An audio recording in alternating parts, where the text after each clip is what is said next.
Entonces empezamos.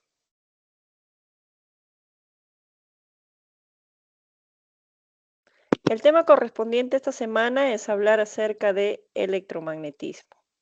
Cuando nosotros hablamos acerca de electromagnetismo, ya la clase pasada habíamos hablado acerca de el magnetismo, que hablábamos de imanes, hablábamos de campo. En este caso vamos a hablar acerca de la relación entre el magnetismo y la corriente eléctrica. ¿Cómo es que a través del campo magnético podemos generar corriente eléctrica? Y en eso se basó la ley el experimento que hizo Faraday, ¿no? En ese entonces. Faraday generó un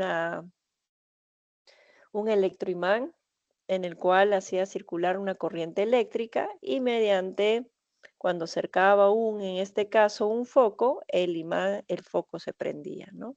Entonces, ¿cómo es que a través de un campo magnético, este campo magnético podía generar una corriente eléctrica? De eso vamos a hablar. Entonces, cuando nosotros hablamos acerca de una corriente eléctrica que ha sido inducida por el movimiento del imán, hablamos de una fuente de energía. Esta fuente de energía se le llama fuente inducida, ya que va a ser inducida por el movimiento del imán. Entonces, para ello tenemos que hablar de esa fuerza electromotriz inducida y lo primero que vamos a hablar es acerca del flujo magnético. El flujo magnético es una cantidad escalar. No te olvides eso. El flujo magnético es una cantidad escalar. ¿Qué me va a indicar el flujo magnético? El flujo magnético me va a indicar la cantidad de líneas de inducción que atraviesan esta superficie de espira. Mira, esta espira puede ser triangular, rectangular o circular, como en este dibujo. Entonces, por acá tengo un observador. Para este observador, esta espira tiene una normal, ¿no? Entonces, esta espira se encuentra dentro de un campo magnético, en este caso es un campo magnético constante. Entonces, estas líneas de inducción representan al campo magnético. Para que haya flujo magnético, estas líneas de inducción tienen que atravesar a la espira. Por lo tanto, si acá se encuentra el observador, para este observador, esta será la normal. Puede observar que la normal y el campo están formando un ángulo teta. El flujo magnético, el flujo magnético va a ser igual a el área, el campo por el coseno de teta, ¿no? Entonces ahí podemos ver, o también podemos decir que el flujo magnético es el campo perpendicular al área. El campo perpendicular al área lo podemos descomponer como el B coseno de teta. Como podemos observar, el flujo magnético depende del campo. Si el campo varía, el flujo magnético varía. Depende también de la posición de la espira, porque este teta es el ángulo que forma el campo con la normal. Entonces, si esta espira empieza a rotar, este ángulo teta va a ir cambiando. También el flujo magnético depende del tamaño de la espira, o sea, del área. Cuanto más grande es la espira, el flujo será mayor. Hay más posibilidades que mayor cantidad de líneas de inducción atraviesen esta espira. La unidad del flujo magnético es el Weber, ¿no? Puedo decir, teslas por metro cuadrado equivale a Weber y lo simbolizamos de esta forma, W. No te olvides que teta es el ángulo que forma el campo con la normal. Veamos algunas observaciones. ¿Qué pasa si el campo tiene la misma dirección que la normal? Entonces ahí está, ese es el flujo magnético, ahí está la normal y por este lado está el campo. Entonces yo puedo decir que el ángulo, el teta es igual a 0, coseno de 0 es 1, su máximo valor. El flujo magnético es positivo y decimos que es máximo, ¿no? Es máximo. También podemos decir otra forma de representar que el flujo magnético es máximo, según este observador, podemos decir que campo magnético va a ser perpendicular a la espira, a la superficie de espira. Puedo decir, si el campo magnético es perpendicular a la espira, el flujo magnético es máximo. Entonces, este flujo magnético es máximo y solamente se calcula como área y campo. Podemos decir incluso que para este observador las líneas de inducción van a salir de esta espira. Puedo decir que para este observador a indicar que el campo magnético sale de la espira, ¿no? El campo magnético o las líneas de inducción salen de la espira.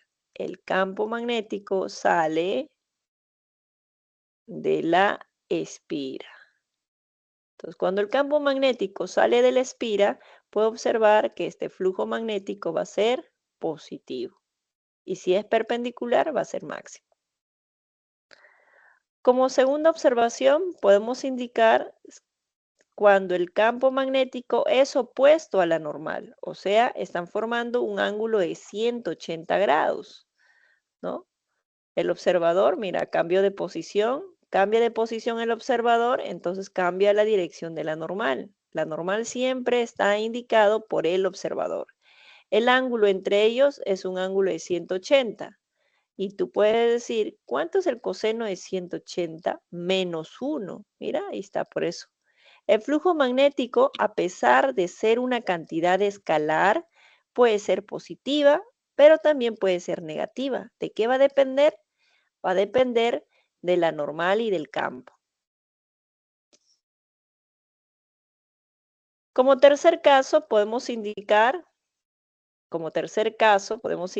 incluso acá puedo decir, mira, este observador, ¿qué va a decir respecto a las líneas de inducción?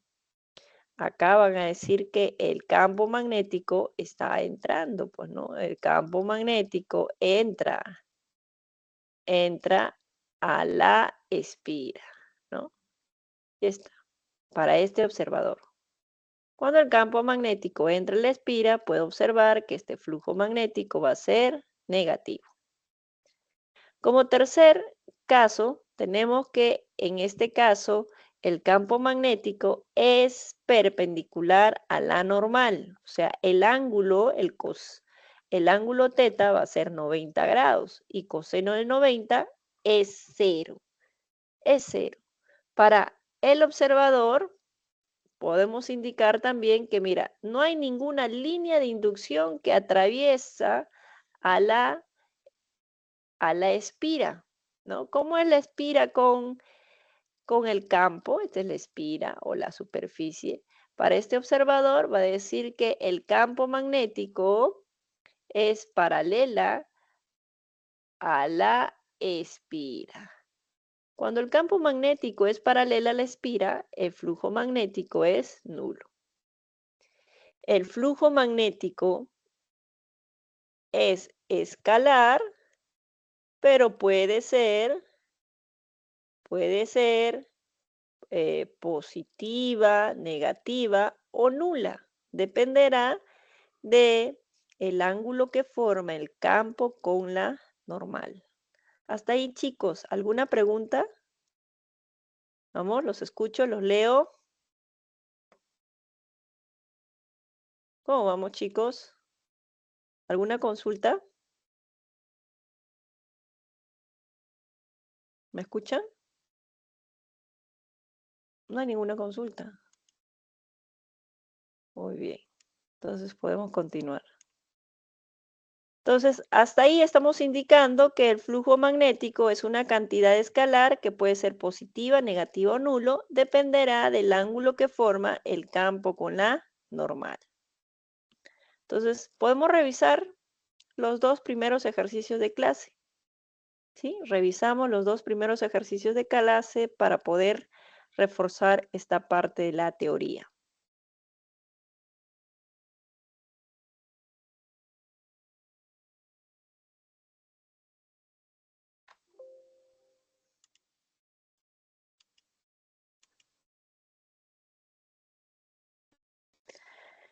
Revisamos el ejercicio número 1. Me dice el ejercicio 1 respecto al flujo magnético, indique verdadero o falso las siguientes proposiciones. Entonces, ahí tenemos las tres proposiciones. En la primera proposición indican que el flujo magnético es una cantidad escalar. El flujo magnético es una cantidad escalar. ¿Qué me dicen? ¿Ah? ¿Qué me dicen, chicos? ¿El flujo magnético es una cantidad escalar?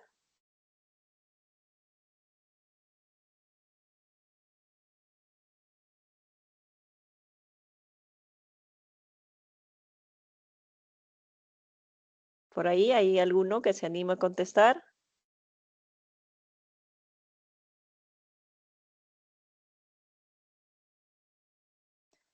Brida Nayeli, ¿qué me dice Brida Nayeli? ¿El flujo magnético es una cantidad escalar? Sí, ¿no? Lo acabamos de mencionar en la teoría. Entonces, en la teoría hemos visto que el flujo magnético puede ser positivo, puede ser negativo o nulo, a pesar de ser una cantidad escalar, puede tomar valor negativo. Entonces, la primera proposición es correcta. Segunda proposición. En la segunda proposición me dicen, las líneas de campo, el campo magnético, cuando sale por una región limitada, es negativo. Primero, el campo magnético puede ser negativo, sí, ¿no? Puede ser negativo, sí, pero cuando sale, entonces nosotros decimos cuando sale. Entonces puede ser este caso, ¿no? Ahí está mi espira, acá está el observador, ahí está la normal y el observador va a indicar que el campo sale. Entonces, cuando el campo sale, la línea de inducción, ahí está saliendo el campo, y observo que el flujo magnético es positivo. Por eso decimos que la segunda proposición es falso. Cuando el campo magnético sale, el flujo magnético es positivo. Es positivo. En la tercera proposición te dice cuando ingresan. Entonces, para este observador, las líneas de inducción tienen que ingresar. Entonces, yo lo puedo poner así. Puedo poner, ahí está el observador, ahí está la normal, pero este observador va a indicar que el campo entra. El campo entra, ¿no? Ahí está el campo entra. Ahí está esta flechita que indica el campo entra. Y como tú puedes observar, la normal y el campo son opuestas, entonces este va a ser negativo. Por eso indicamos que la tercera proposición es correcta. El campo magnético es una cantidad escalar que puede ser positivo, negativo o nulo, y es positivo cuando el campo entra a la espira y negativo cuando, en este caso, cuando ingresa es negativo y cuando sale es positivo. Cuando sale es positivo. Y cuando entra es negativo.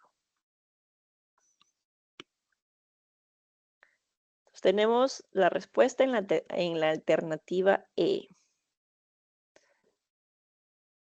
Revisemos el ejercicio número 2. En este ejercicio número 2 me dan una espira circular. La espira circular tiene un diámetro de 10 centímetros. Entonces ya tengo el radio, ¿no? Ya tengo el radio. Entonces, si acá me están diciendo que el diámetro es 10 centímetros, el radio será 5 centímetros. Se encuentra dentro de un campo magnético cuya magnitud es de 1,5 teslas, tal como se muestra en la figura. Y me piden que determine el flujo magnético. Entonces tú sabes que el flujo magnético es igual al área, al campo, por el coseno de teta. Ahí está. Ese es el flujo magnético. ¿ya? Entonces ya tengo el área, pues el área, como es una espira circular, el área de un círculo se calcula como pi radio al cuadrado. ¿Está? Entonces acá yo tengo el flujo magnético es pi radio al cuadrado. El campo, ya lo tengo el valor del campo, y el coseno, el ángulo entre el campo y la normal. Este es el teta, que esto es igual a 37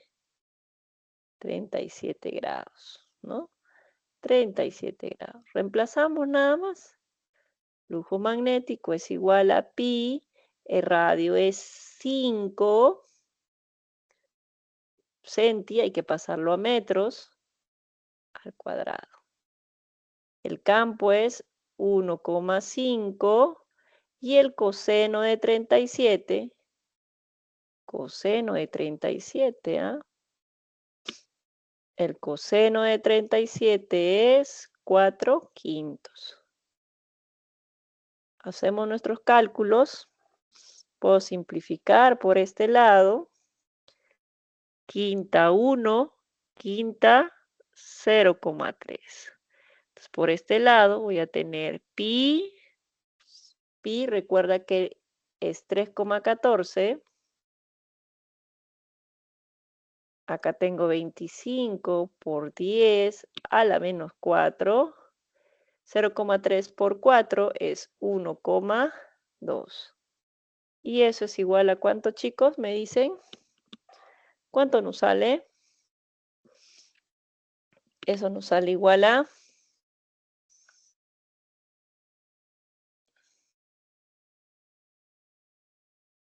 Eso es igual a 9,42, ¿no? Nos sale 9,42. ¿Alguna pregunta, chicos, hasta ahí?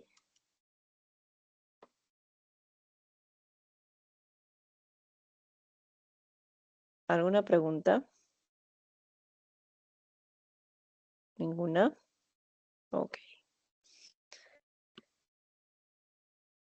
No te olvides que nos estaban dando de dato el diámetro. El diámetro que era 10 centímetros. Por lo tanto, el radio era 5. Muy bien. ¿Podemos continuar con la teoría?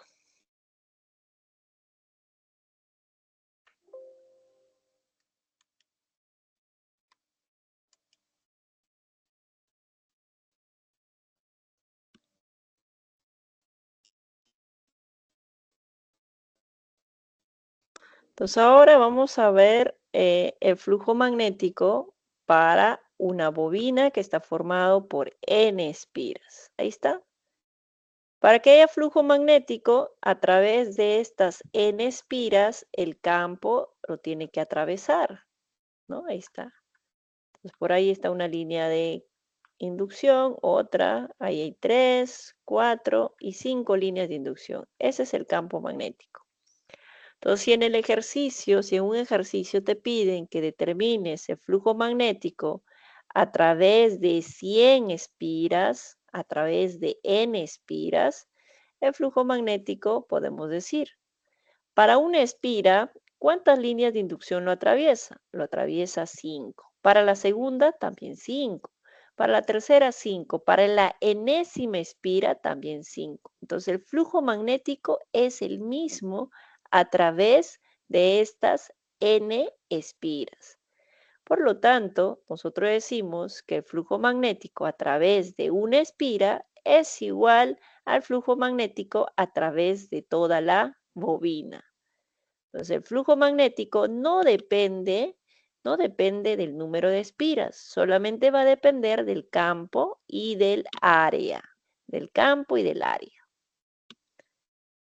Sin embargo, si nosotros podemos también calcular la variación de flujo. La variación de flujo magnético puedo calcularlo como el flujo final menos el flujo inicial. Entonces, no te olvides que el flujo magnético para una espira es igual al flujo magnético para n espiras. El flujo magnético no depende del número de espiras.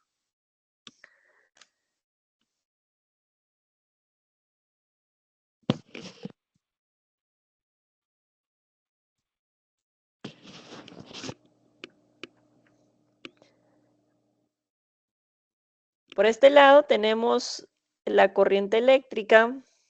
Entonces vamos a hablar acerca de un campo magnético variable.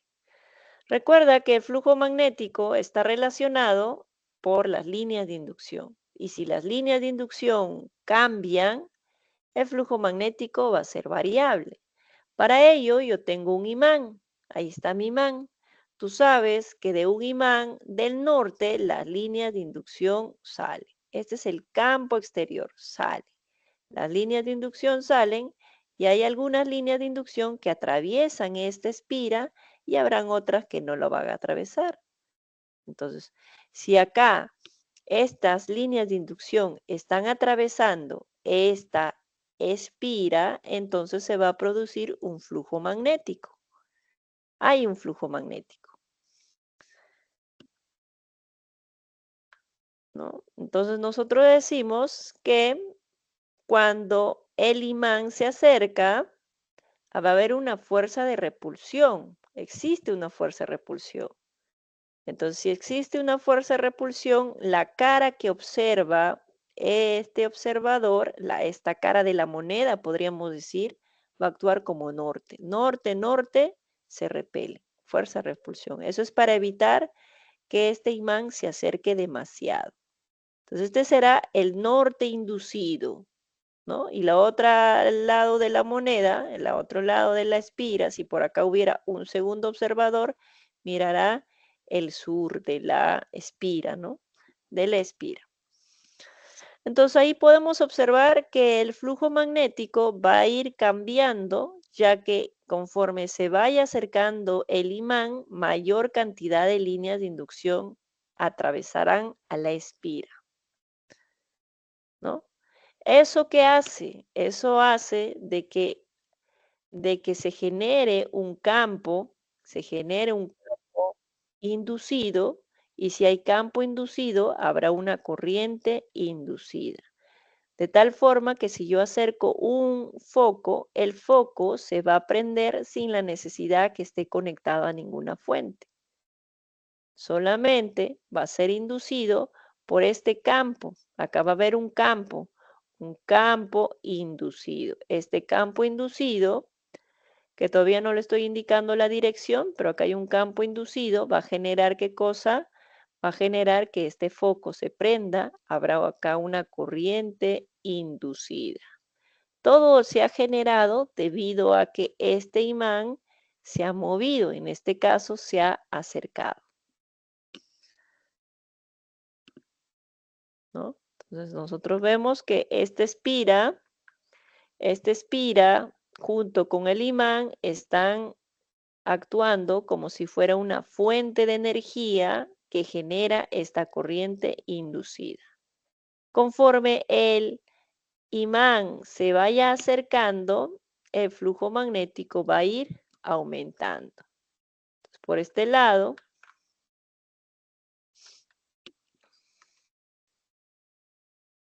podemos indicar, este es el campo exterior, acá va a haber un campo inducido. Entonces, por este lado puede haber una corriente inducida que todavía no sé la dirección, simplemente digo que ahí hay una corriente inducida. En el otro caso, vamos a poner que el imán se aleja de la espira. Si se aleja de la espira, decimos que también se genera una corriente inducida, también se genera una corriente inducida. Por lo tanto, puedo indicar que cuando este imán se aleja, el flujo magnético disminuye, ¿ya? Disminuye. Por este lado, puedo decir que el flujo magnético aumenta cuando el imán imán se acerca a la espira. Y cuando el imán se acerca a la espira, observo que existe una fuerza de repulsión.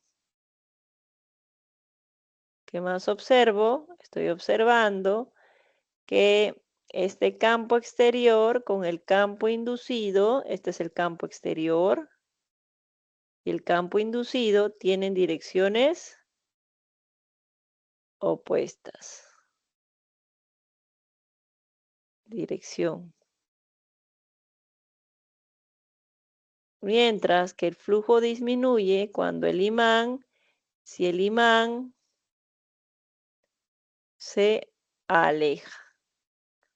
Cuando el imán se aleja, observo que el flujo magnético disminuye, va a disminuir la intensidad de corriente y por lo tanto, para que evitar que se aleje demasiado, va a existir una fuerza de atracción.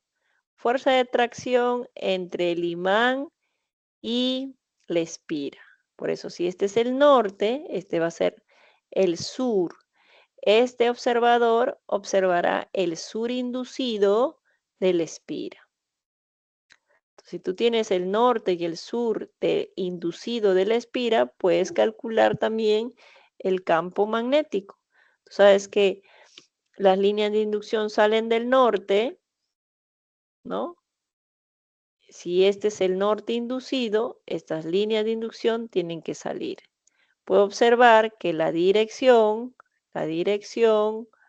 del campo exterior con el campo inducido tienen igual dirección. Eso es lo que podemos observar. Entonces, ¿cómo puedo hacer que el flujo magnético varíe, cambie? Eh, yo puedo hacer que el flujo magnético cambie cuando yo al imán lo muevo, ya sea acercándolo o alejándolo. Entonces podemos observar por este lado que se genera corriente eléctrica, se genera una fuente de energía y puedo indicar también que esta variación de flujo produce una fuerza electromotriz inducida, la que va a generar una corriente inducida. Va a generar también un campo inducido y este campo inducido se va a oponer a la variación de flujo. Entonces, de eso trata la ley de Faraday, ¿no? De eso trata la ley de Faraday. Vamos a ver por este lado la ley de Faraday.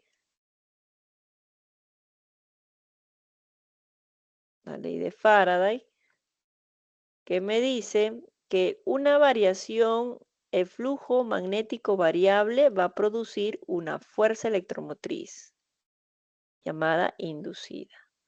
La fuerza electromotriz inducida depende de la variación de flujo, depende del intervalo de tiempo en el cual analicemos.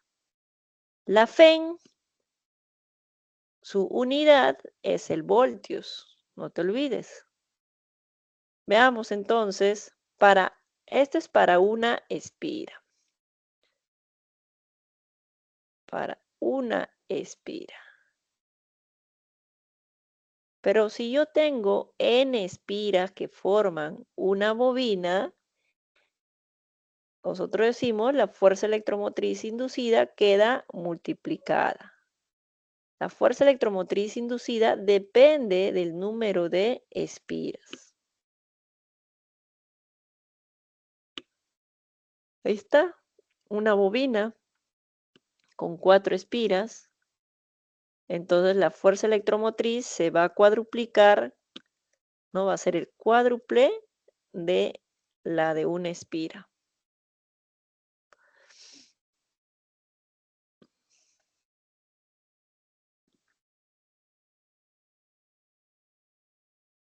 Veamos. Hasta ahí, ¿alguna consulta, chicos? Entonces, no te olvides que el flujo magnético no depende del número de espiras. La que depende del número de espiras es la fuerza electromotriz inducida. La fuerza electromotriz inducida sí depende del número de espiras. Reforcemos esta parte de la teoría con la solución de los ejercicios.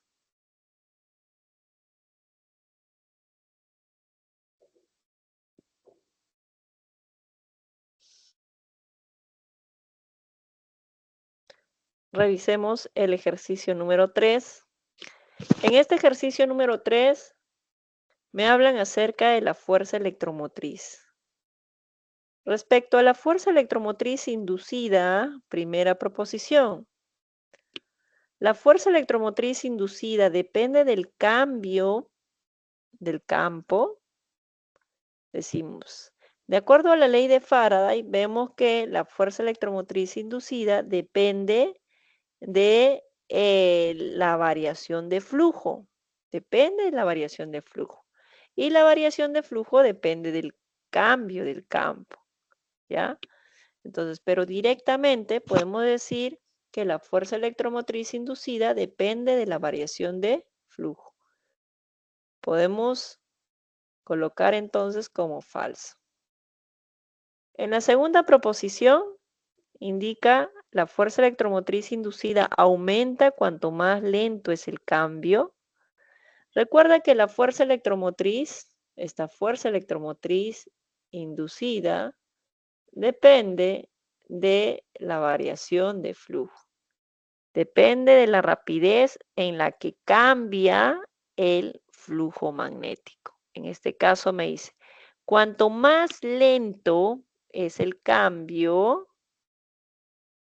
cuanto más lento es el cambio de flujo, la fuerza electromotriz aumentará. Eso es falso, porque el cambio del cambio de flujo es directamente proporcional a la a la fuerza electromotriz. ¿Ya? Por eso es falso. Veo que esta fuerza electromotriz inducida es directamente proporcional a la variación de flujo, ¿no? Por último, la tercera proposición es lo opuesto a la segunda. La fuerza electromotriz inducida aumenta cuanto más rápido es el cambio. Y eso sí es correcto.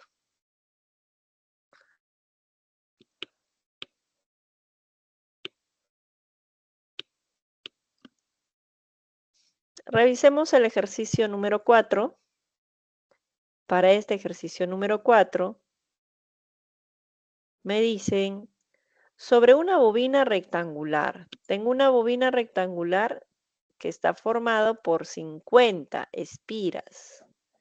Estas espiras rectangulares tienen por dimensión 5 y 8 centímetros. Entonces me dice, entonces si yo ya tengo que esta espira, acá por ejemplo voy a dibujar esta espira rectangular cuyo lado es 5 centímetros y 8 centímetros, entonces yo ya tengo el área de la espira rectangular, que será largo por ancho, 5 por 8, eso es 40 centímetros cuadrados. Recuerda que nosotros trabajamos en metros, entonces eso equivale a 40 centímetros cuadrados. Ahí está, metros cuadrados. Ya no tengo el área entonces. Entonces estas n espiras se van a encontrar dentro de un campo magnético. Puedo observar que la espira, que esta espira es perpendicular al campo. Entonces este flujo magnético será máximo y solo dependerá del área del campo. Para este ejercicio me dice que el campo es variable. El campo depende del tiempo. El campo depende del tiempo. Entonces, si Si el campo varía, entonces el flujo magnético va a variar. Con ello me piden que determine la fuerza electromotriz inducida. Entonces recuerda que nosotros tenemos, esta es la fuerza electromotriz inducida, depende del campo. El campo es 2T más 0,8.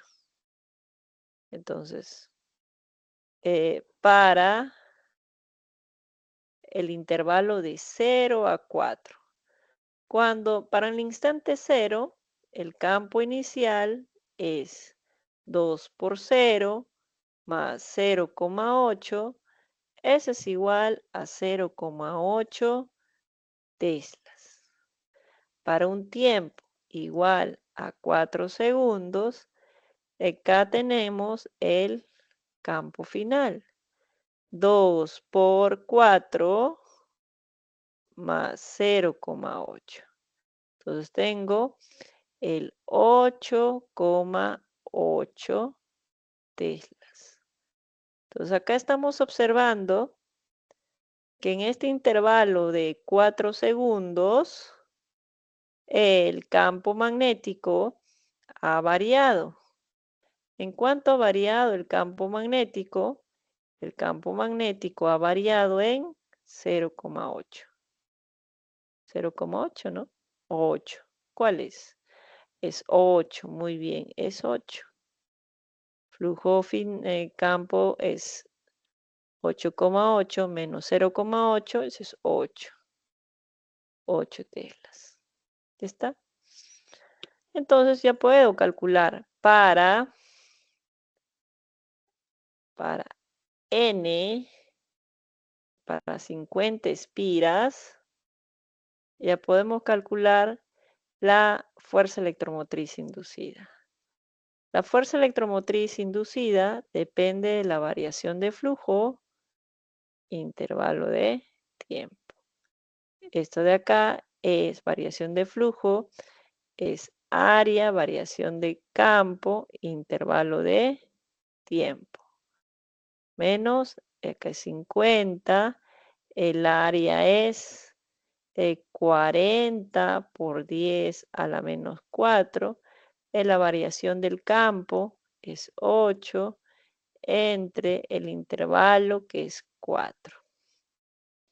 Entonces, ¿cuánto tenemos? Podemos simplificar. Acá tiene 10. ¿Cuánto nos sale, chicos?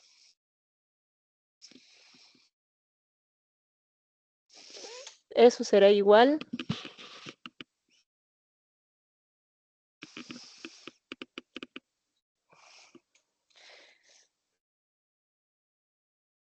¿Cuánto nos sale? 5, 8, sale 40. Acá voy a tener. Acá 5 y 8, 40. 40 por 10 a la menos 2. O le puedo poner como 4, 4 por 10 a la menos 1, 0,4. Con signo negativo, ¿no? Así, ¿no? Ahí está. Menos 0,4. Pero recuerda que estamos hablando de magnitud. Entonces la magnitud sería 0,4.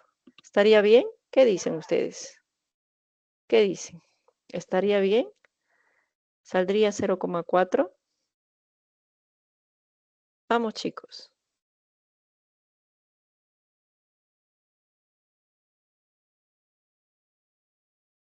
Entonces en el ejercicio me dicen que determine la magnitud. Por eso es que al final le tomamos el valor absoluto, ¿no? Por eso le tomamos el valor absoluto.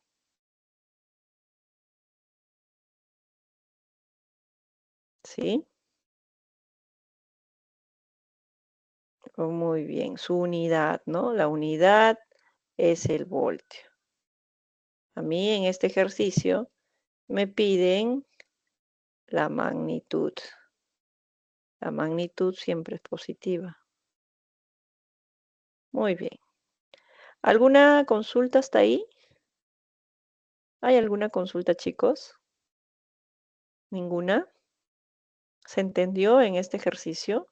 Entonces, no te olvides que para este ejercicio me pedían la fuerza electromotriz. Y como puedes ver, la fuerza electromotriz inducida depende del número de espiras, que ya yo la tengo, depende de la variación de flujo. Entonces, tengo que hallar la variación de flujo. Entonces, para este caso, el flujo va a depender, en este caso observo que la espira es perpendicular al campo. Cuando la espira es perpendicular al campo, el flujo solamente depende del área y del campo. Si el campo varía, entonces el flujo varía. Como en este caso me hablan de un flujo variable que depende del tiempo. En el instante inicial, instante cero, el campo fue de 0,8. Para 4 segundos, el campo fue 8,8.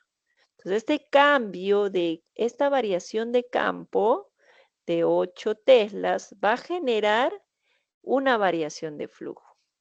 Esta variación de flujo depende de la variación del campo. Depende de la variación del campo. ¿Ya? Entonces, hacemos los cálculos y esta fuerza electromotriz para 50 espiras nos sale menos 0,4 voltios. En el ejercicio me piden que determine la magnitud. La magnitud, 0,4 voltios.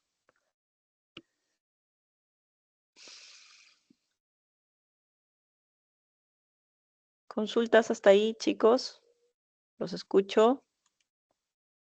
¿Consultas por ahí? ¿No hay ninguna consulta?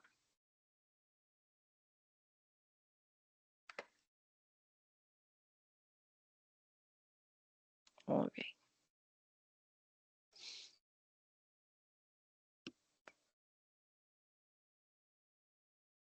Entonces, revisamos el ejercicio número 5. En este ejercicio número 5 me hablan acerca de una espira circular. Ya me están dando el área. No te olvides que el área tiene que estar expresado en metros cuadrados. ¿Ya? El área siempre metros cuadrados. Entonces, me dan una figura, ahí está la figura que me dan. Observo que el campo magnético y la espira están formando un ángulo de 53. Luego me dice si la espira gira 53 grados en dirección horaria, pero en 8 segundos. Determine la fuerza electromotriz inducida. Entonces, nosotros decimos al inicio, tenemos ahí, esa es la posición de la espira. Entonces, con esa posición la espira está produciendo un flujo inicial. Mira, este es al inicio. Observo, mira, esta es la espira, esta es la normal tiene que ser perpendicular. Si este es 53, este angulito es 37. Entonces, podemos calcular el flujo magnético, ¿no? Se puede calcular el flujo magnético. Entonces, yo tengo un flujo magnético inicial. Este es el flujo magnético inicial. Recuerda que el flujo depende, en este caso, del área. El flujo depende del área del campo y del coseno de teta. Pero al inicio, como está en esta posición, la normal y el campo están formando un ángulo de 37 grados. Entonces acá voy a tener al inicio el área, el campo, el coseno de 37 grados. Reemplazamos nada más, el flujo al inicio será el área que es 400 centímetros cuadrados, ahí está el campo es de 50 mili, 50 mili, 10 a la menos 3. Y el coseno de 37 es igual a 4 quintos. 4 quintos. Simplificamos. Quinta 1, quinta 10. Tengo acá 4 y 4, 16. Y eso me sale 1,6 por 10 a la menos 3 Weber, que lo puedo poner como 1,6 miliweber. Ese es el flujo inicial. Entonces, en este ejercicio me dice si la espira gira 53 en dirección horaria. Entonces, al final, esta espira vas a encontrar ahí, mira. Esta normal va a girar por este lado, ¿no? 53 grados. Entonces, de lo que estaba acá, esta normal se va a encontrar por acá. Esta es la normal al final, normal prima. Ahí está. Giró en dirección horaria 53. Ahí está. Entonces, si gira 53, esta normal va a estar en esta posición. Entonces, ahí puedo observar que la normal y el campo son perpendiculares. Entonces, al final observo que el campo es perpendicular a la normal.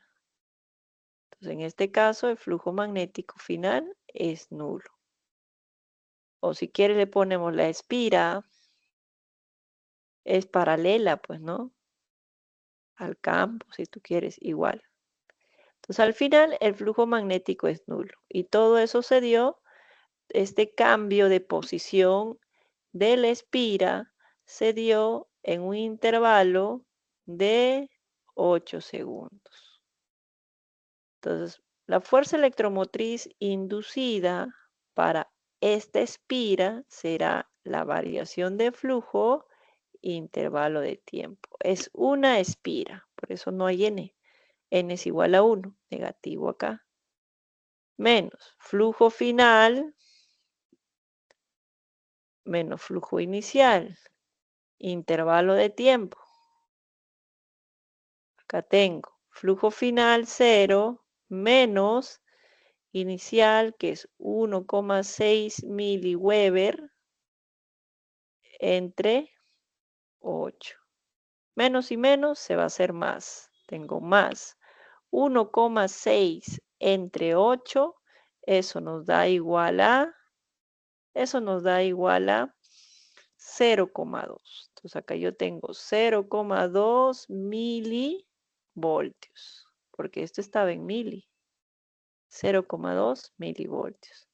Entonces la fuerza electromotriz inducida, si la espira gira 53 grados en dirección horaria, va a ser de 0,2 milivoltios. ¿Preguntas hasta ahí? ¿Los escucho?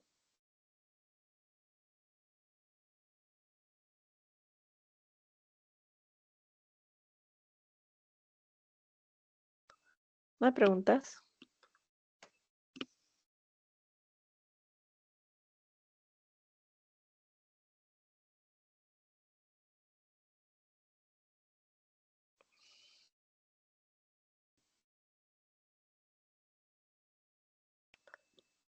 Muy bien.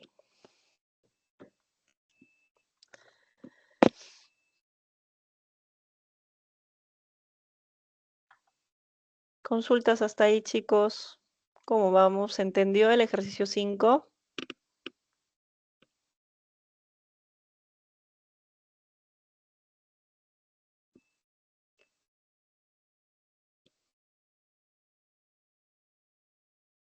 Muy bien.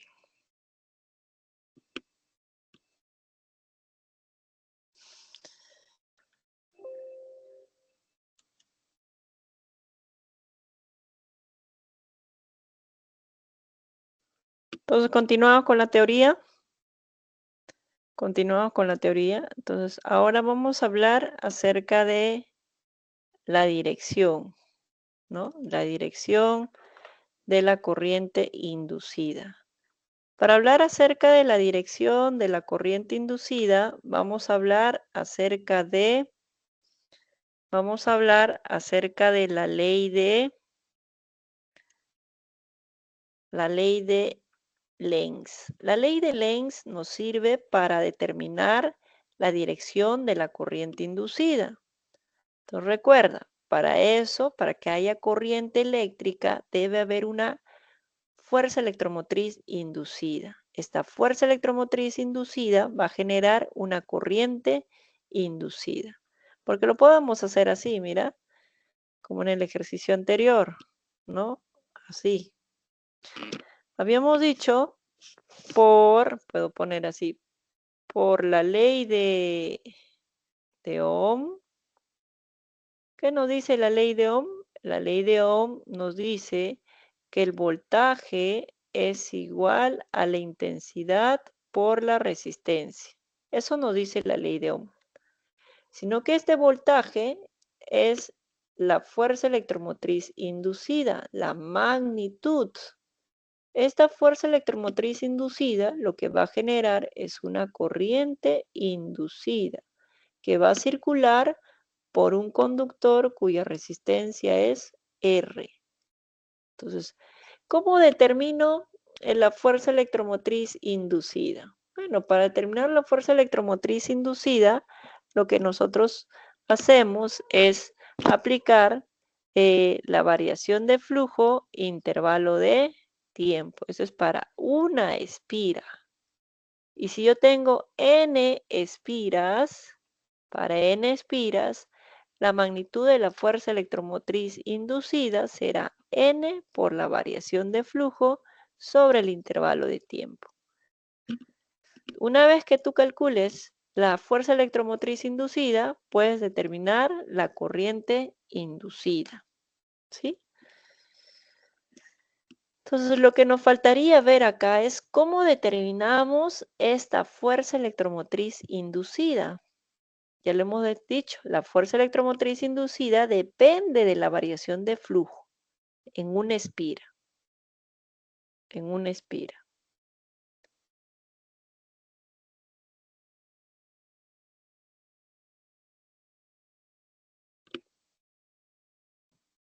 Ahora vamos a determinar la fuerza electromotriz inducida, pero en un conductor móvil. Ahí yo tengo, este es mi conductor móvil. Se va a trasladar por un campo magnético exterior. Entonces, cuando este conductor se traslade por este campo magnético exterior, este campo va a ejercer una fuerza magnética, de tal forma que las cargas de este conductor se van a separar, a un extremo las positivas, a un extremo las negativas. En consecuencia, este conductor se va a polarizar, va a tener un polo positivo y un polo negativo. Por lo tanto, todo este conductor, al trasladarse por este campo magnético, va a actuar como si fuera una fuente de energía, va a generar una FEN inducida, ¿no? Entonces, ¿de qué va a depender esta FEN inducida? Nosotros decimos, esa FEN inducida va a depender del campo magnético, va a depender de la longitud del conductor y va a depender de su rapidez, de su rapidez. Es eso. V es la rapidez del conductor, L es la longitud del conductor que se mueve a través de estas rieles y B es la magnitud del campo exterior. Entonces, no te olvides, acá, mientras que este conductor se traslade, va a barrer esta área. Este es el área barrida por el conductor, que va a ir variando. Conforme se va entrando al campo, el área va a ir aumentando. Entonces, si el área varía, entonces, ¿qué es lo que va a generar? Un flujo, pues, una variación de flujo. Esta variación de flujo depende de la variación del área, ¿ve? Entonces acá yo puedo decir, La fuerza electromotriz inducida era menos variación de flujo sobre el intervalo de tiempo. Esta variación de flujo es la variación del área, campo, intervalo de tiempo. ¿Cómo hallamos esa área, esa variación del área? Lo podemos hallar, es una región rectangular, lo puedo calcular como largo por ancho. Este ancho es la distancia que recorre el conductor, que depende de la rapidez y del tiempo. Si se traslada con rapidez constante, por MRU podemos calcular. Finalmente, el área va a ser igual a largo por ancho. Largo y ancho es la distancia que es V por intervalo de tiempo.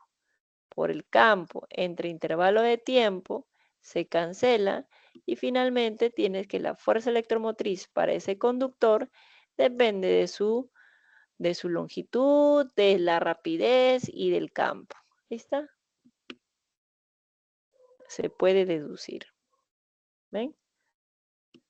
Se puede deducir de esa forma. Entonces nosotros tenemos un ejercicio que vendría a ser el ejercicio número 6, en el cual me dan una varilla de 20 centímetros, se va a desplazar por estos rieles metálicos. Entonces, al trasladarse este conductor, va a generar una fuerza electromotriz. La magnitud de la fuerza electromotriz que induce el movimiento de esta barra depende de su longitud, de su rapidez y de su campo. Una vez que hallamos la fuerza electromotriz, podemos colocar finalmente, por la ley de Ohm, que el voltaje, en este caso, la fuerza electromotriz inducida, es la intensidad inducida por la resistencia. ¿Está?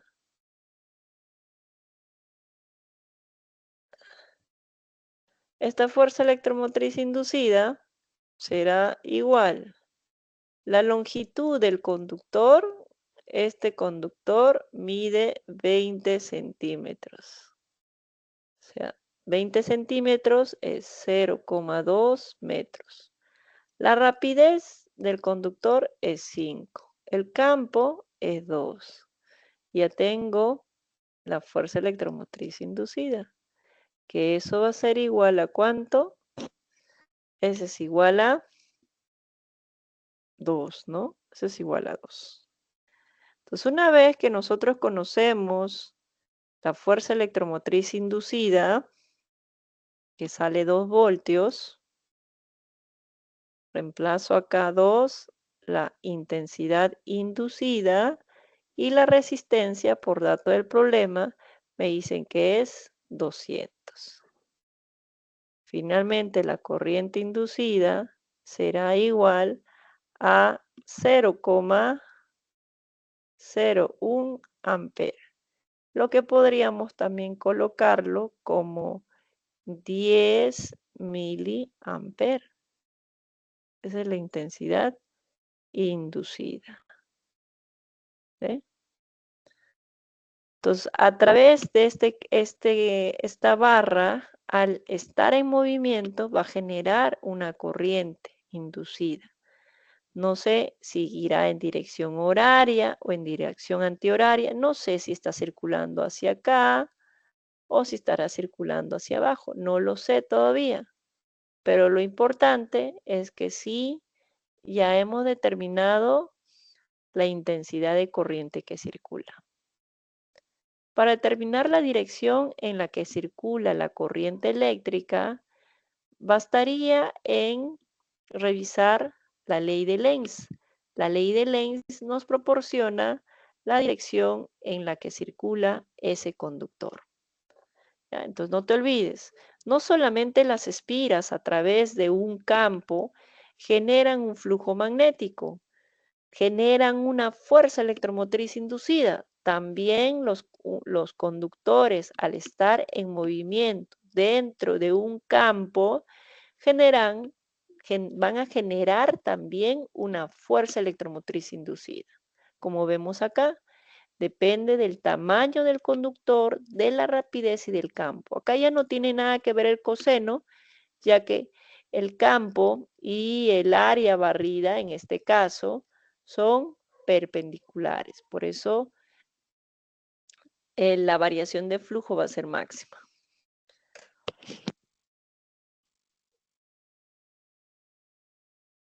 ¿Consultas hasta ahí, chicos?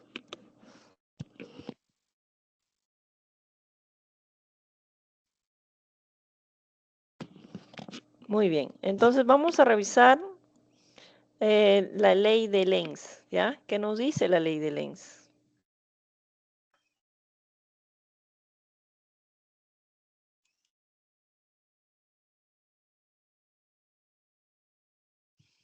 Mira, ahí está, por ejemplo, de forma general, la fuerza electromotriz inducida, una barra. Acá cuando la normal y el campo forman un ángulo teta, entonces la fuerza electromotriz estaría afectada por el coseno, ¿no? Eso es si la normal y el campo forman un ángulo, pero si son perpendiculares, ya sabes cuál es el ángulo, ¿no?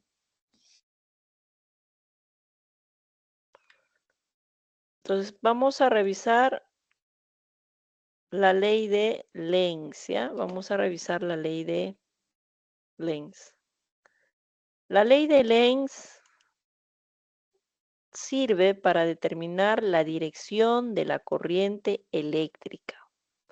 Entonces hay dos posibilidades. Para que haya corriente eléctrica debe haber una fuerza electromotriz inducida, debe existir un cambio de flujo magnético. Entonces hay dos posibilidades, que el flujo aumente o que el flujo disminuya, ¿no? Lo habíamos visto.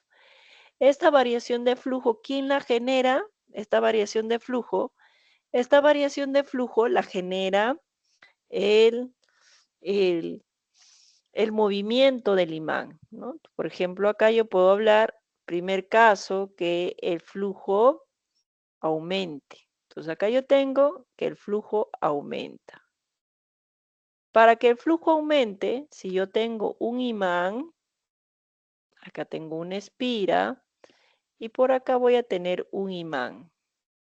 Para que el flujo aumente, este imán, habíamos indicado, se tenía que acercar.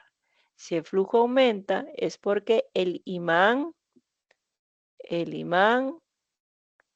se acerca, se acerca. Entonces acá yo voy a indicar que este es el norte y este es el sur.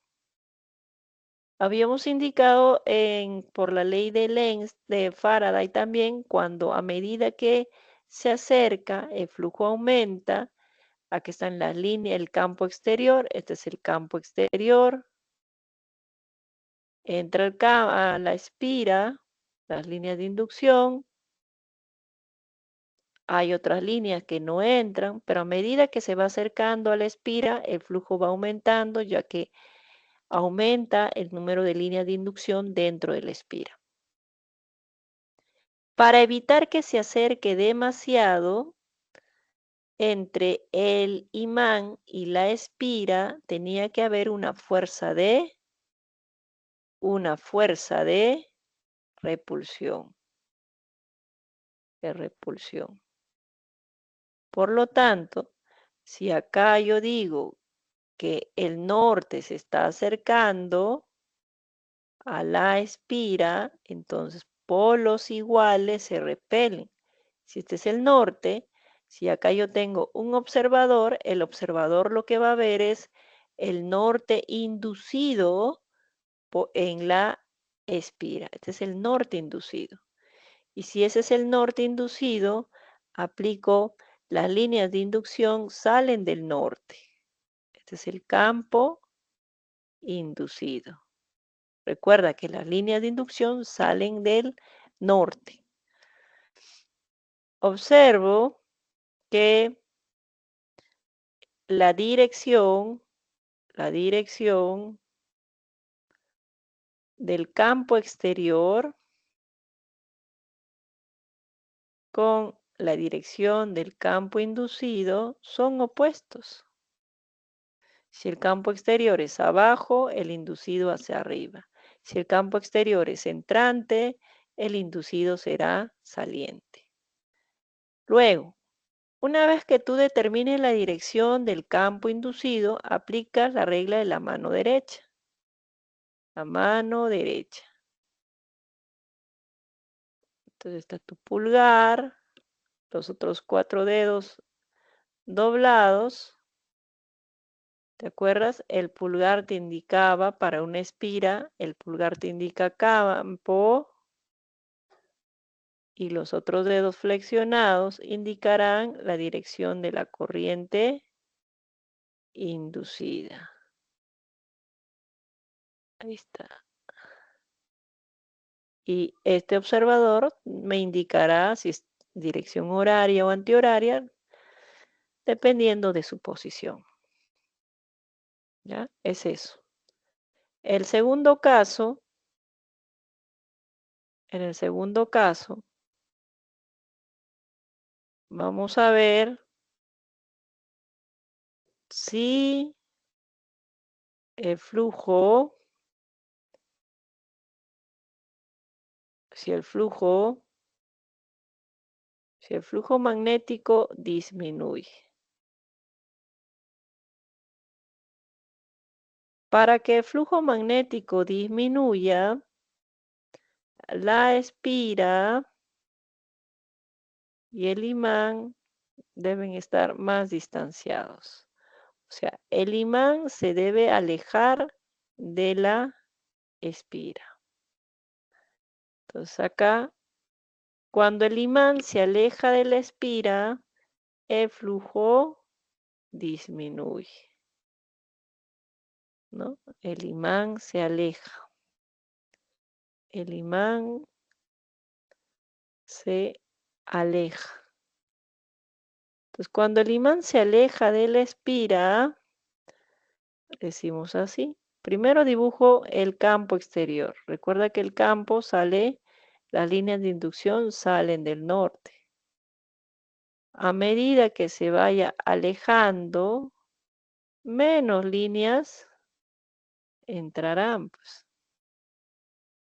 Entonces, para evitar que se aleje demasiado, debe haber una fuerza de atracción. Debe haber atracción entre este imán y la espira.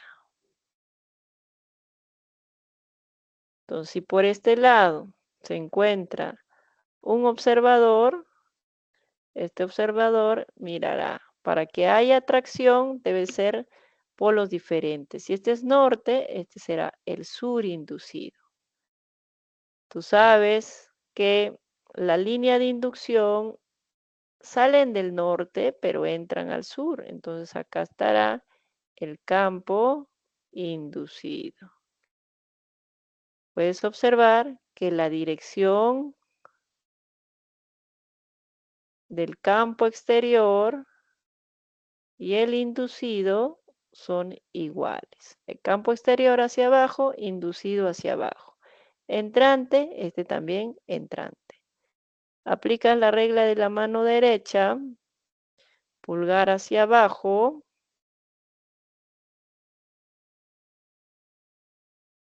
pulgar hacia abajo,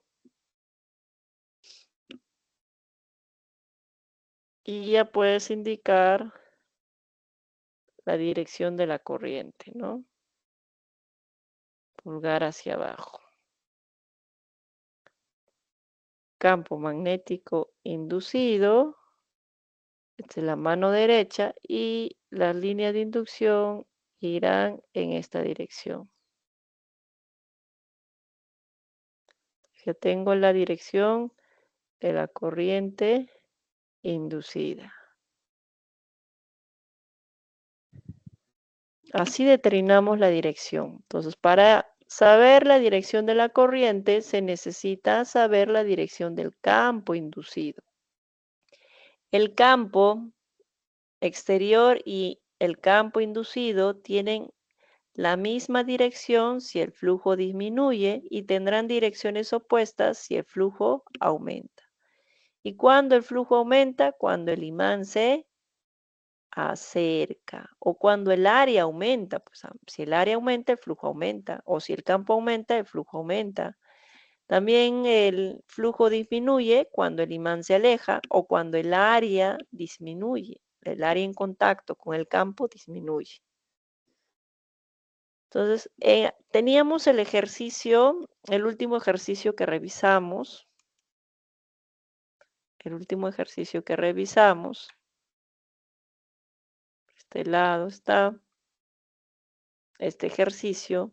Y ya podemos decir entonces la dirección, ¿no? Porque acá, por ejemplo, a medida que este conductor se traslada, acá hay un área. Este es el área barrida por el conductor. Entonces, ¿qué sucede con el área? ¿Aumenta o disminuye? Va a aumentar. El área en contacto con el campo va a aumentar. Si el área aumenta, es porque el flujo aumenta.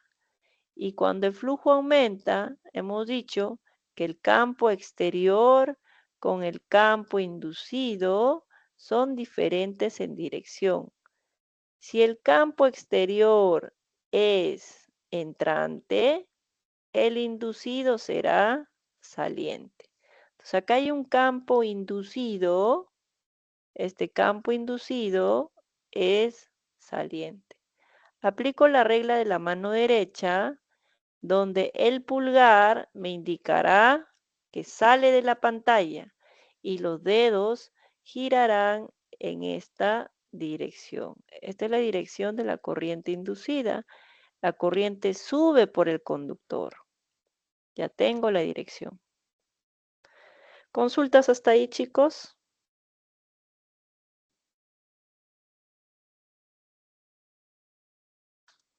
Sí, muy bien.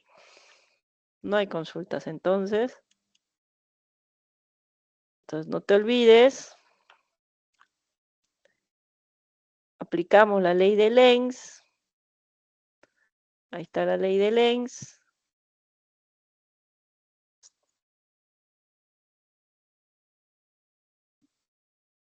Ahí está la ley de Lenz. Si el flujo aumenta, el campo exterior y el campo inducido son opuestos en dirección, hay fuerza de repulsión. Si el flujo disminuye, la fuerza es de atracción y el campo exterior y el inducido tienen igual dirección. Eso no hay que olvidarnos. En resumen, lo podemos ver así, de esta forma. El flujo aumenta, observo que el campo exterior y el campo inducido son opuestos en dirección. Una vez que tú tengas la dirección del campo inducido, solamente aplicas la regla de la mano derecha para hallar la dirección, ¿no? Cuando el flujo disminuye, el campo exterior y el campo inducido tienen la misma dirección, aplico la regla de la mano derecha y ya tengo la dirección de la corriente. Flujo aumenta, no te olvides que cuando el flujo aumenta existe una fuerza de repulsión. El flujo disminuye, existe una fuerza de atracción. Eso también no te olvides. Muy bien, entonces revisemos el ejercicio número 7. Si no hay consultas, podemos pasar al ejercicio número 7.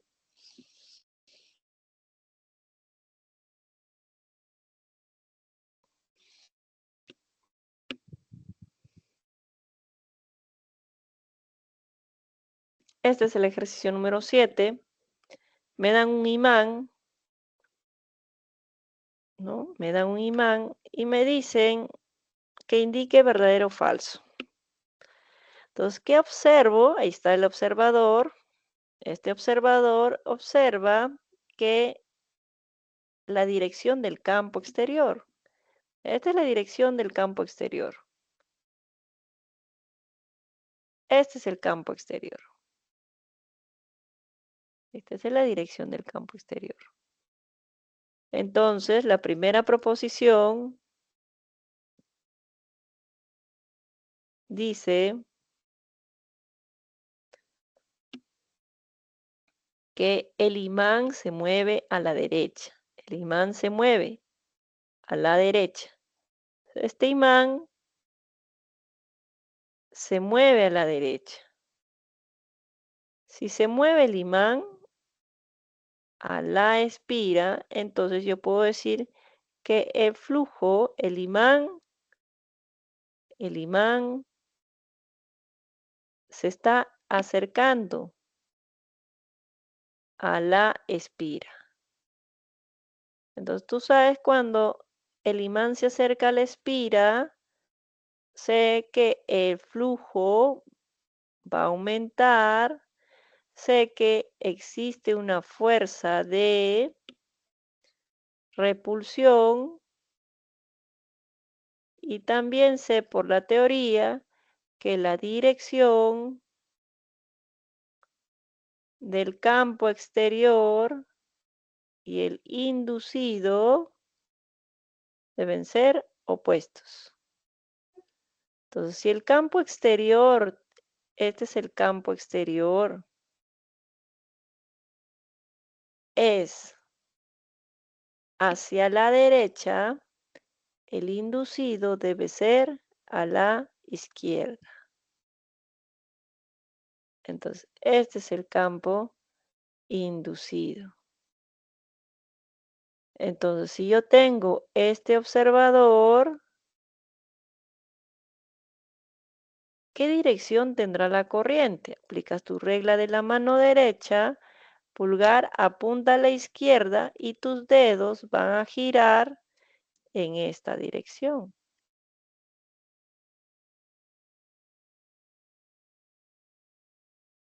Esta es la corriente inducida.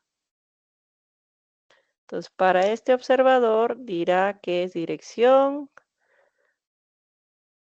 ¿Qué dirección? Anti. ¿Cómo mirará este observador? ¿Qué dirección dirá?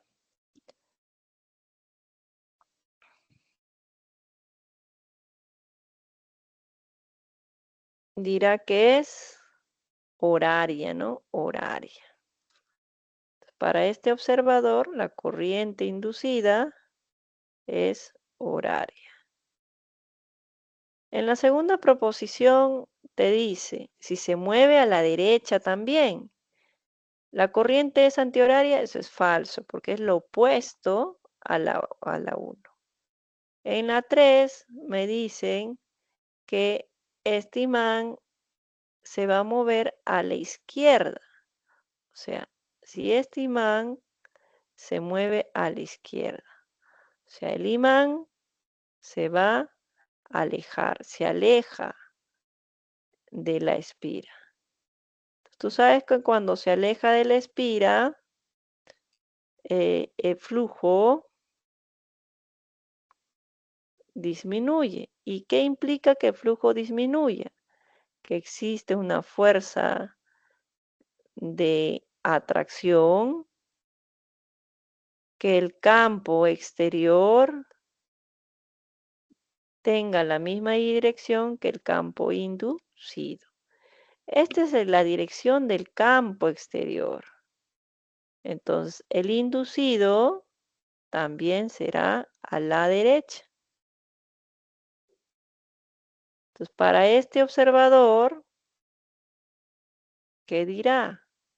¿Cuál es la dirección? Pulgar a la derecha, las líneas de dirección, las líneas de inducción rotarán en dirección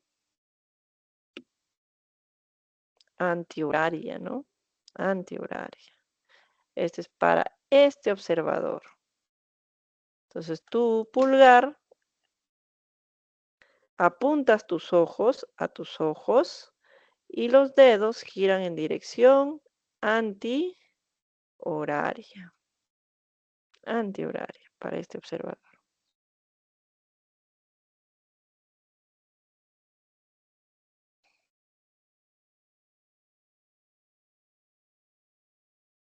Corriente inducida antihoraria.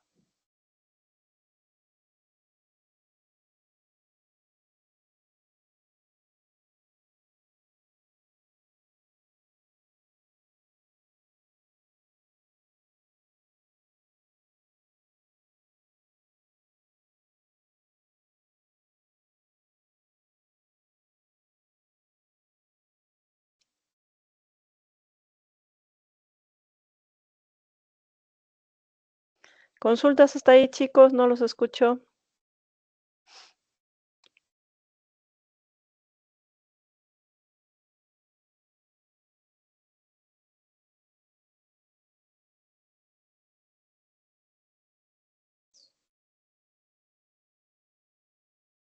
¿No hay ninguna consulta?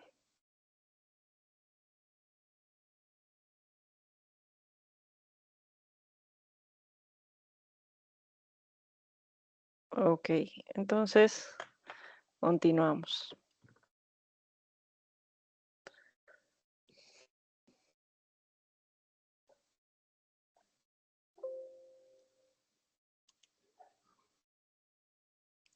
Continuamos entonces con la teoría. Para esta última parte vamos a revisar un transformador de corriente alterna. Los transformadores de corriente alterna son dispositivos que se utilizan para aumentar o para disminuir el voltaje. Para eso se utiliza, para aumentar o disminuir el voltaje. En el interior de un transformador,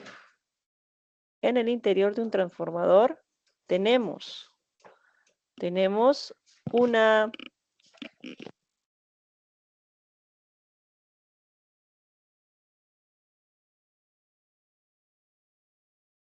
en el interior tenemos esta estructura que vendría a ser esta estructura rectangular de hierro envuelta por un cable de cobre. Acá yo tengo dos cables, uno azul que lo hemos representado y otro rojo. Entonces, como está dando una determinada cantidad de vueltas, tiene un número de espiras que van a formar dos bobinas. Una bobina se le llama primaria y a la otra secundaria. Entonces, en el interior de un transformador hay dos bobinas, una primaria y otra secundaria. ¿Ya? Una primaria y otra secundaria. Entonces, nosotros decimos, la bobina primaria tiene una cantidad de espiras y la secundaria también. Pero lo que me interesa es observar que esta bobina primaria siempre va a estar conectado a esta fuente. Esta es la fuente. Esta es la fuente. Esta fuente puede ser el tomacorriente, ¿no? O puede ser una batería. Entonces, ¿qué pasa si esta fuente, por ejemplo, sea de 220 voltios? Si esta fuente es de 220 voltios, la bobina primaria también, por la bobina primaria también circulará 220 voltios, ¿ya? Entonces, todas las características de la bobina primaria son iguales a la fuente, ¿ya? A la fuente. No te olvides, todas las características de la bobina primaria son las mismas de la fuente. Entonces, si la fuente me va a generar una corriente de tal forma que en la primaria va a circular la misma. Bajo un proceso de inducción magnética, este voltaje puede ser que aumente o disminuya dependiendo del número de espiras. Para este lado tenemos la espira, en este caso la bobina secundaria. Esta bobina secundaria tiene un determinado número de espiras. Entonces esta bobina secundaria está conectado, para este lado, está conectado a un foco. Este es un foco. Pero puede ser también una máquina de coser, puede ser una máquina de soldar. Entonces, la bobina secundaria va a estar conectado a un aparato electrónico, ¿ya? Este es el aparato electrónico. Aparato electrónico. Entonces, todas las características del aparato electrónico van a ser las mismas que la bobina secundaria. Ustedes pueden ver al reverso de cualquier aparato electrónico dice sus características. Por ejemplo, con qué voltaje funciona una máquina de afeitar, ¿no? Una máquina de afeitar funciona, digamos, con un voltaje de 50 voltios, ya. Entonces, si la máquina de afeitar funciona con 50 voltios, es que por la bobina secundaria tiene que haber 50 voltios. Si esta lámpara funciona con 20 voltios, allá, entonces por la bobina secundaria tiene que haber 20 voltios. Todas las características de la bobina secundaria son iguales al aparato electrónico el cual se encuentra conectado. Así como hay un voltaje, también hay una intensidad de corriente, ¿no? Entonces, por acá nosotros tenemos una entrada, una salida. La entrada está conectada a la primaria y la salida está conectada a la secundaria. No te olvides que cuando nosotros hablemos acerca de corriente alterna, la corriente alterna presenta una intensidad que puede variar con el tiempo. Esa es una corriente alterna. ¿Ya? Por este lado, nosotros tenemos la relación entre el voltaje de la bobina primaria y la secundaria. El voltaje. El voltaje va a ser proporcional al número de espiras. El número de espiras de la primaria es proporcional a su voltaje. Lo mismo con el número de espiras de la secundaria, es proporcional a su voltaje.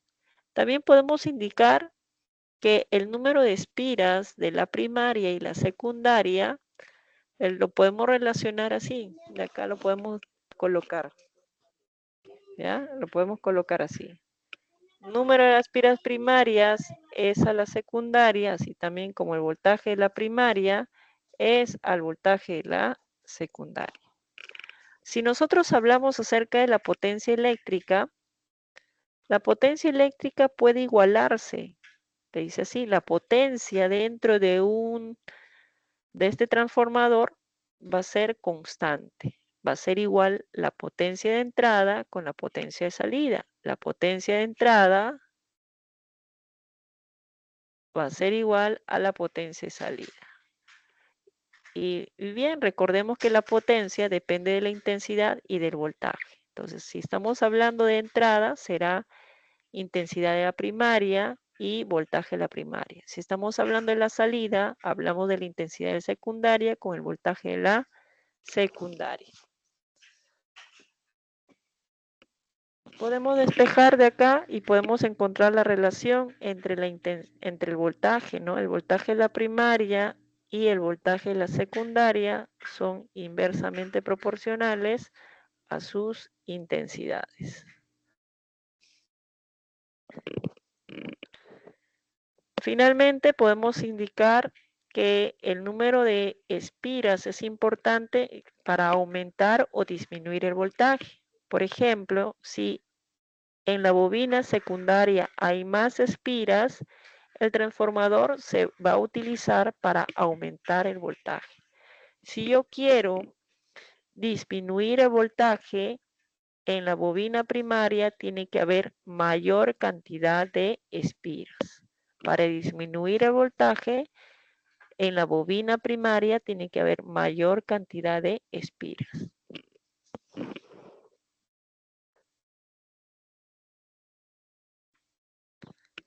Un generador de corriente alterna. Es un dispositivo que convierte la energía mecánica en energía eléctrica, ¿no? Por ejemplo, la caída del agua, ¿no? En las centrales hidroeléctricas. Entonces ahí tenemos un generador de corriente alterna. La energía mecánica que se da a través de la caída del agua se puede convertir en energía eléctrica a través de los generadores de corriente alterna. Su funcionamiento consiste en inducir una corriente eléctrica haciendo girar una espira o también una bobina. Recuerda que cuando una espira gira, ¿qué es lo que va a variar? Va a variar su flujo magnético, y lo que va a generar es una fuerza electromotriz inducida, por lo tanto va a generar una corriente inducida. Eso es lo que hemos visto a través de el experimento de Faraday, ¿no? Entonces,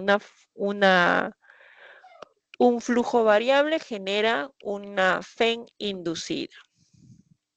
Y bajo ese mecanismo funcionan los generadores de corriente alterna.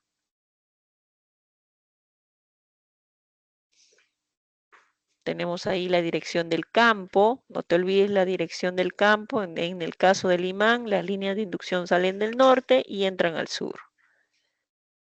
Tenemos la sección en la que va la normal del espira, en este caso el espira rectangular. Observo un ángulo y tengo ahí el flujo. La FEN inducida va a depender de esta variación de flujo.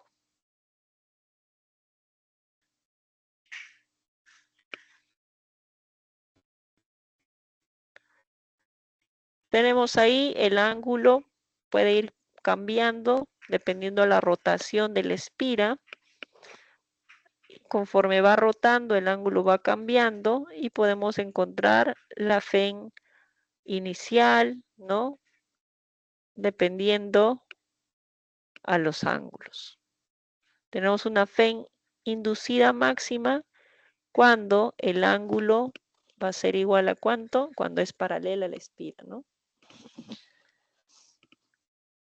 Tenemos el generador, ahí está la dirección de la corriente alterna, tiene una dirección senoidal.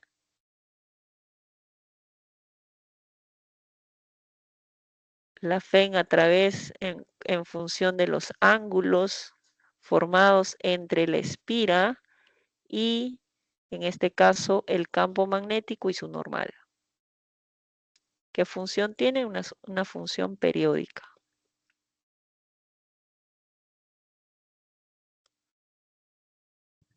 Ahí tenemos las diferentes posiciones de la espira respecto al campo magnético. Tenemos una FEN, cómo es que la FEN varía respecto a las posiciones de la espira.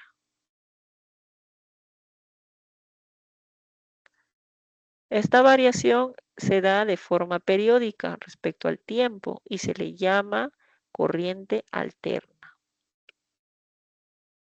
Eso sería todo respecto a la teoría. Para concluir, revisemos nuestro último ejercicio, el ejercicio número 8.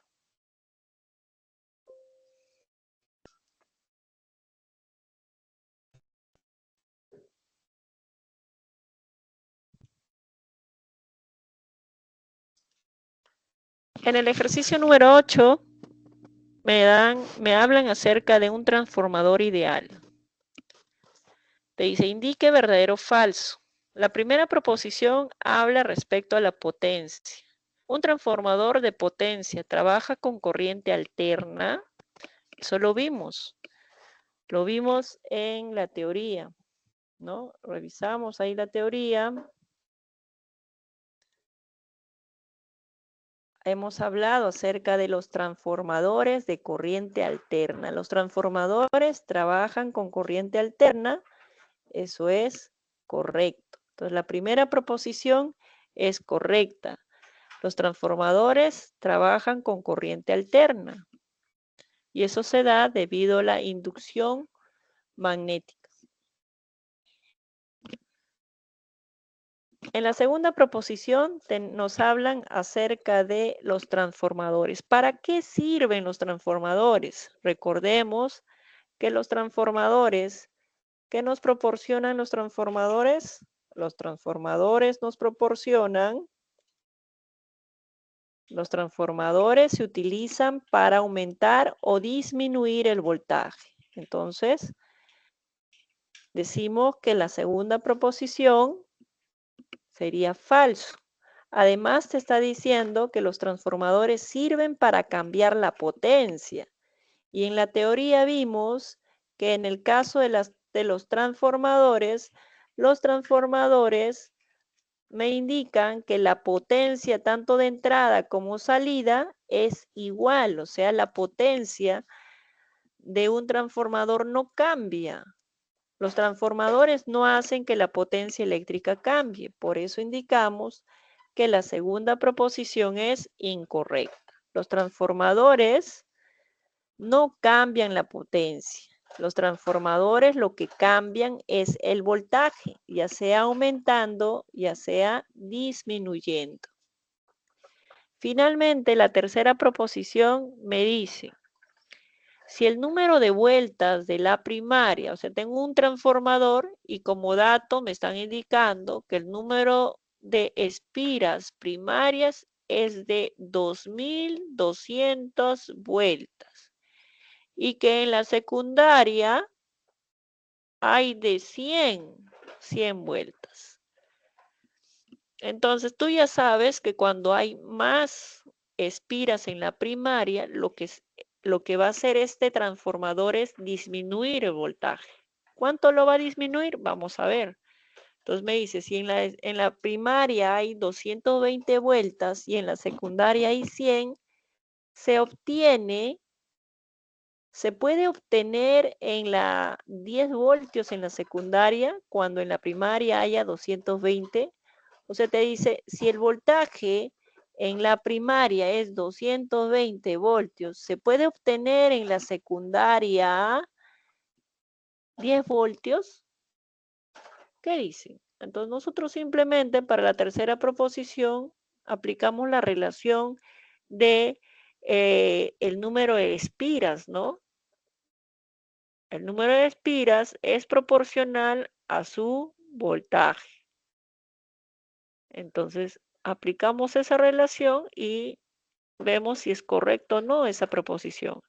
En la primaria hay 2200 espiras, en la secundaria hay 100, en la primaria me dicen que hay 220 y voy a ver cuánto de voltaje hay en la secundaria.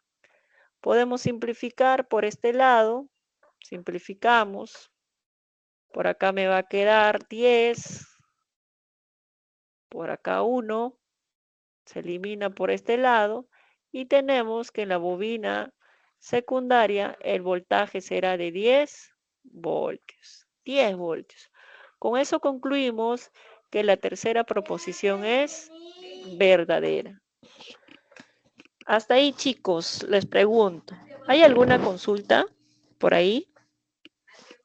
A ver, revisamos.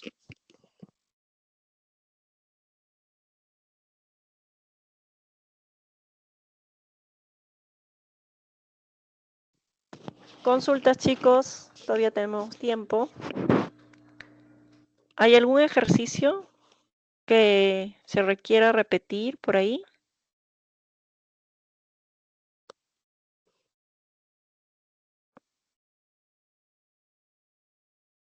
Ok. Entonces, no te olvides que podemos generar corriente eléctrica a través de la inducción magnética. Podemos generar corriente eléctrica como haciendo variar el flujo magnético, ¿no? Podemos generar así, como hemos visto en los ejercicios anteriores, ¿no? Damos un recuento rápidamente. Vimos en el ejercicio número 1 que el flujo magnético, el ejercicio número 1 habla acerca del flujo magnético. ¿Qué es el flujo magnético? Es una cantidad escalar que puede ser positiva, puede ser negativa o puede ser hasta nula. ¿De qué va a depender? Va a depender de la posición de la espira, ¿no? También hemos visto que este flujo magnético para una espira lo podemos calcular, va a depender del área de la espira, va a depender del campo, pero también va a depender de la posición de la espira con el campo. En este caso, ¿qué ángulo forma la normal con el campo? El ángulo que forma la normal con el campo para este ejercicio número 2 era 37. Y eso teníamos que nosotros haber determinado, ¿no? Porque en este ejercicio número 2 me daban solamente el ángulo de 53, el ángulo que forma el campo con la espira. Pero para nosotros, para aplicar la ecuación, necesitamos el ángulo entre el campo y la normal. Si yo tuviera, si en este ejercicio número 2 me hubieran cambiado el término espira, me hubieran cambiado con bobina, tengo 50 bobinas con estas mismas características. 50 bobinas. ¿Cuál sería el flujo total para las 50 bobinas? Entonces nosotros decimos que el flujo no depende del número de espiras. El flujo para una espira como para 50 espiras va a ser la misma. El flujo no depende del número de espiras. ¿Ya? En el ejercicio número 3 hemos hablado acerca de la fuerza electromotriz. La fuerza electromotriz depende de la variación de flujo. No te olvides eso. La fuerza electromotriz sí depende del número de espiras. Conforme aumente el número de espiras, aumentará la fuerza electromotriz inducida. ¿No? En este ejercicio número 4 observo que me piden hallar la fuerza electromotriz inducida para 50 espiras. Entonces, para determinar la fuerza electromotriz inducida, necesito saber cuánto es que el flujo cambia, varía. Entonces, acá, en este ejercicio, me están dando el campo magnético que depende del tiempo. Eso significa que el campo es variable, ¿no? Para cada instante de tiempo, el campo va a ir cambiando. Entonces, en 0 va a tener, al inicio, su campo va a ser 0,8. En 4 segundos, su campo va a ser 8,8. Entonces, el campo es variable. Este campo variable lo que va a generar es una variación de flujo. Entonces, al inicio yo voy a tener un flujo y al final voy a tener otro flujo. Entonces, la variación de flujo es la que va a generar la fuerza electromotriz inducida. No solamente las espiras generan una FEN inducida, también los conductores que se te están trasladando a través de un campo también pueden generar una fuerza electromotriz inducida. Como esta barra AB, al trasladarse por este campo, genera una fuerza electromotriz inducida que depende del campo, de la longitud y de su rapidez, ¿no? De eso depende. Una vez que calculemos la fuerza electromotriz inducida, podemos aplicar la ley de Ohm. A través de la ley de Ohm podemos calcular la intensidad de corriente, que será voltaje entre resistencia.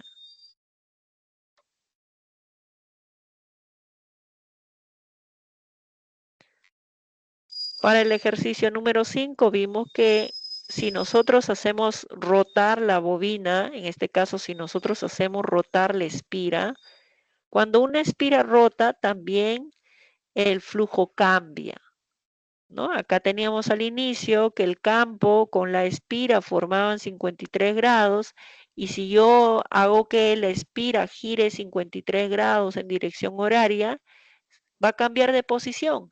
Al cambiar de posición, va a cambiar su flujo. Y si cambia su flujo, se produce una fuerza electromotriz inducida.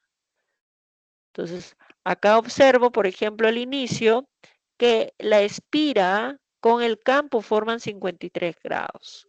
Que la espira, en este caso que el campo con la normal, forman 37 grados. Entonces, coseno de 37. Al inicio tengo un flujo de 1,6 miliweber.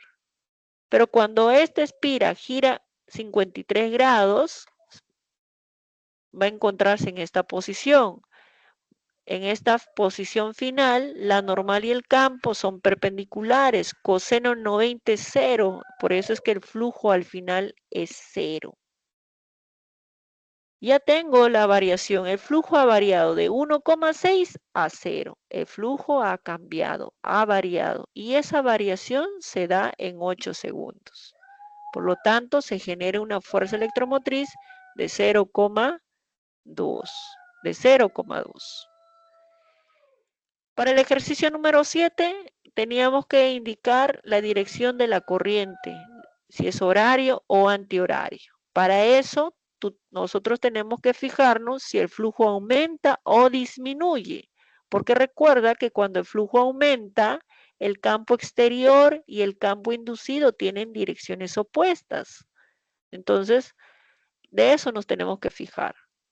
Para lo primero que me dice es que el imán se mueve a la derecha. Entonces, según este observador, si el imán se mueve a la derecha, se va a acercar a la espira. Y si se acerca a la espira, el flujo aumenta. Y si aumenta el flujo, el campo exterior que apunta a la derecha con el inducido van a ser dirección opuesta.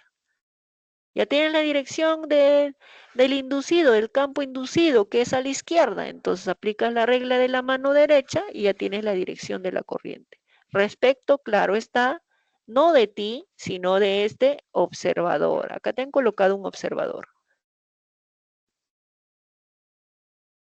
En cambio, en la tercera proposición te dice, se mueve a la izquierda el imán, o sea, se va a alejar. Este observador va a indicar que se aleja. Si se mueve a la izquierda, el imán se está alejando de la espira. Cuando se aleja, el flujo disminuye, el campo exterior y el campo inducido van a tener la misma dirección, ambos van a apuntar a la derecha y ya puedes determinar con la regla de la mano derecha la dirección de la corriente. Finalmente, hemos hablado acerca de los transformadores que sirven para aumentar o disminuir el voltaje.